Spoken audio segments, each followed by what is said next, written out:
우리에게는 모두 호기심이라는 게 있습니다. 그리고 도전감이 있어요. 부정적인 호기심이라 할지라도 호기심이 없는 사람은 없잖아요. 그죠?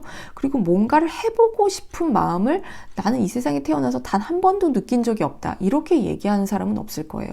우리는 뭔가에 도전하고 싶어 하고 뭔가를 알고 싶어 해요.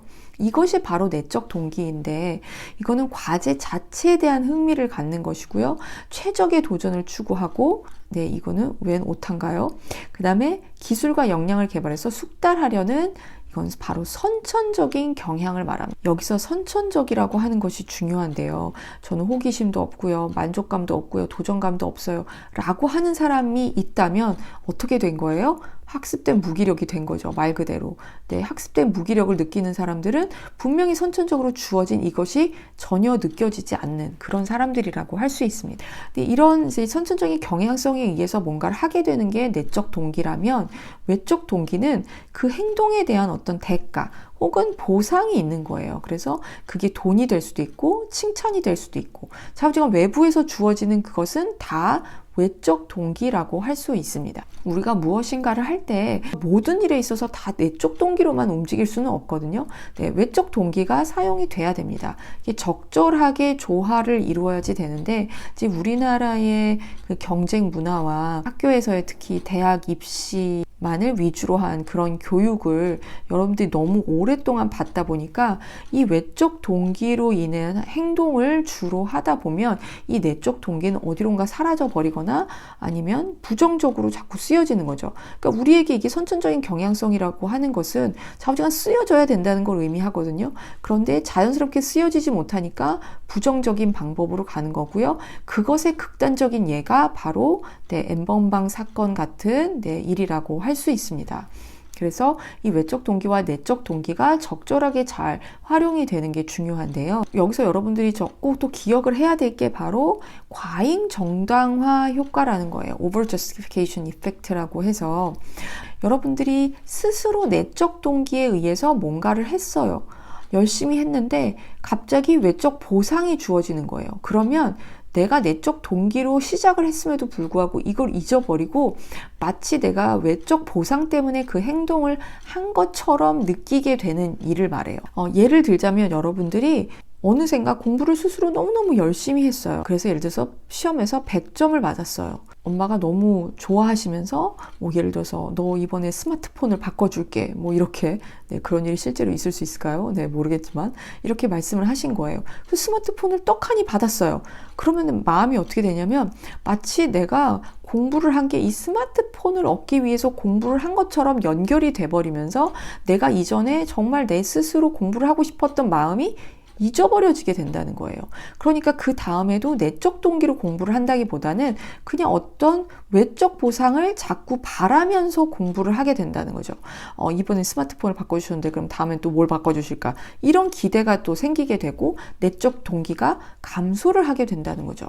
그게 바로 과잉 정당화 효과입니다. 그래서 금전적 보상 혹은 때로는 위협, 지시, 경쟁, 마감 기한을 설정하는 거, 목표를 제시하고 감시하고 평가하는 이 모든 것이 다 내적 동기를 훼손시키고요. 상이나 칭찬, 경쟁에 의해서 뭔가 일을 했을 때는 이런 환경이 갑자기 없어지면 동기가 갑자기 없어지게 되는 지금 최근에 성과급제로 많이 운영이 되고 있는데 이 성과급제가 물론 단기간에 어떤 효과를 발휘할 때는 분명히 효과가 있을 거라고 생각이 들어요. 그렇지만 성과급제가 되면 결국은 이건 뭐예요? 외적 보상이 되는 거예요. 그러니까 외적 보상이 되니까 직원들이 스스로 자신들의 어떤 자율성과 유능성을 충족시키기 위해서 일을 하게 되지는 않는다는 거죠.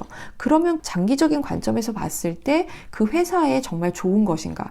사실 이 성과급제는 물음표인 겁니다. 심리학적으로 봤을 때는 그렇다는 거예요. 또 역시 가정에서도 마찬가지인데요. 부모님들이 정말 조심해야 할 거는 아이들이 내적인 동기로 뭔가를 하고 있을 때는 그냥 옆에서 잘 지켜봐주고 물론 이제 적절한 칭찬은 필요하겠지만 이것이 훼손되지 않도록 옆에서 또 격려해 주는 게 필요할 텐데 강한 내적 동기를 가지길 원하면서 그러니까 부모들이 원하는 거는 스스로 공부를 열심히 하는 거잖아요. 그죠? 여러분들의 부모님들도 그렇지 않았나요? 제발 스스로 공부를 열심히 하기를. 그런데 실제 부모님들이 하는 그런 양육의 행동은 내적 동기가 감소하도록 하는 행동들이 굉장히 많다는 거예요. 그래서 이런 부분에 대해서도 우리가 좀 생각을 해봐야 되겠죠. 우리가 방금 전에 본 거는 동기, 바로 모티베이션인데요. 모티베이션과 이모션에 똑같이 들어가 있는 철자가 보이죠? 바로 MOTI인데요. 사실은 라틴어로 move라고 하는 같은 어원을 가지고 있습니다. 그러니까 정서나 동기나 모두 다 움직이다 혹은 움직이게 하다. 네, 이 결국 연결되는 게 move라는 단어이겠죠. 그러니까 우리나라 말로는 정서라는 단어와 동기라는 단어가 굉장히 다르게 보이지만 이 라틴어 어원으로 한 영어 단어를 보면 motivation, move, emotion이 다 연결되어 있다고 볼 수 있어요. 우리를 움직이게 만드는 것에 관한 이야기라고 할 수 있는데요.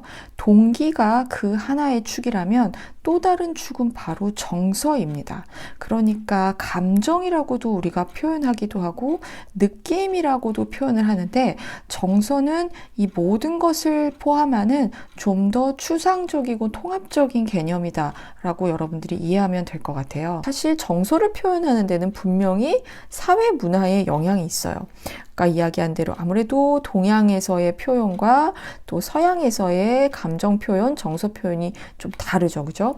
우리가 막 기쁘다고 해서 막 펄쩍펄쩍 뛰고 막 그냥 소리를 지르고 막 그런 어떤 과한 표현을 사실 잘 하지 않잖아요. 그러니까 어떻게 보면 서양 사람들이 보기엔 동양 사람들 잘못하면은 맨날 화난 것 같다, 마음에 들지 않는 것 같다, 이렇게 오해를 하기도 하는 게 그만큼 정서 표현의 규칙이 다르기 때문인 거죠. 또 하나가 바로 맥락의 영향인데요. 그러니까 내 감정과 상관없이 내 맥락에서 요구하는 어떤 감정을 가져야 할 때는 억지로라도 그런 정서를 표현은 하게 된다는 거죠. 그거의 가장 좋은 예가 바로 감정 노동이라고 할 수 있는데, 감정 노동자들이 정말 힘든 일을 하고 있다라고 얘기하잖아요. 어떤 개인적인 사건이 있든 좋지 않은 일이 있든 상관없이 고객에게 최고의 어떻게 보면은 응대를 해야 하니까 본인이 느끼고 있는 실제 정서와 표현은 전혀 맞지 않게 돼요. 그러니까 감정 노동인 거죠. 그러니까 힘든 거예요. 스스로의 감정에 솔직할 수 없기 때문에. 그러면 뭐 잘리겠죠. 그죠? 그러니까 다 참아야 되고 끝까지 친절해야 되고. 그래도 이 감정 노동에 대한 게 최근에는 이제 법규가 생기면서 그나마 나아졌는데, 여러분들 생각해보면 이 법규가 정말 생긴 지가 얼마 안 됐잖아요. 그러니까 지금까지 얼마나 수많은 사람들이 이런 감정 노동, 그러니까 자신이 느끼는 이 정서의 경험과 표현이 불일치되는 삶을 살아왔었는지. 근데 이게 이제 일에서만 그치는 게 아니라 이렇게 되면 실제 자기 어떤 사적인 생활에 있어서도 이런 자신의 감정을 잘 표현하지 못하게 될 수 있을 거예요. 왜냐면 워낙 길들여져 있기 때문에. 그리고 가정의 분위기도 굉장히 중요합니다. 여러분들은 어때요? 어떤 가정에서 성장했어요? 여러분들 가정에서 분노는 어떻게 표현하는 건가요? 여러분들 가정에서 기쁨은 어떻게 표현해요? 슬픔은 어떻게 표현해요? 이 규칙이 있을 거예요. 무조건 하지 마라 라는 경우도 있고, 뭐 기쁨은 요 정도 내에서의 표현해야 된다거나, 뭐 슬픔 같은 게 뭐 대표적인 거죠. 예, 우리나라 옛말에 남자는 뭐 평생 3번 운다. 태어났을 때, 그 다음에 부모님이 돌아가셨을 때인가요? 네. 갑자기 3번이 생각이 안 나네요. 네. 이럴 때 실시간을 하면 참 재밌을 텐데. 네. 여러분들이 잘 알고 있을 거라고 생각이 듭니다. 어쨌든, 남자는 울면 안 된다라고 하는 것도 뭐예요? 정서 표현 규칙이에요. 그런데 이게 이제 건강한 규칙이 아니라고 하는 것이 이제 심리학이 들어오면서 이제는 이제 많이 알게 됐죠. 그렇지만 여전히 많은 사람들이 남자가 우는 것에 대해서 굉장히 창피하게 느끼는 경우들이 있습니다. 네, 그렇지 않습니다. 남학생 여러분. 네, 울어도 됩니다. 네, 우린 모두 같은 인간이기 때문에. 그래서 이런 것들이 규칙이 얼마나 건강하냐에 따라서 그 사람이 얼마나 건강할 수 있느냐 또 영향을 미칠 수 있겠죠.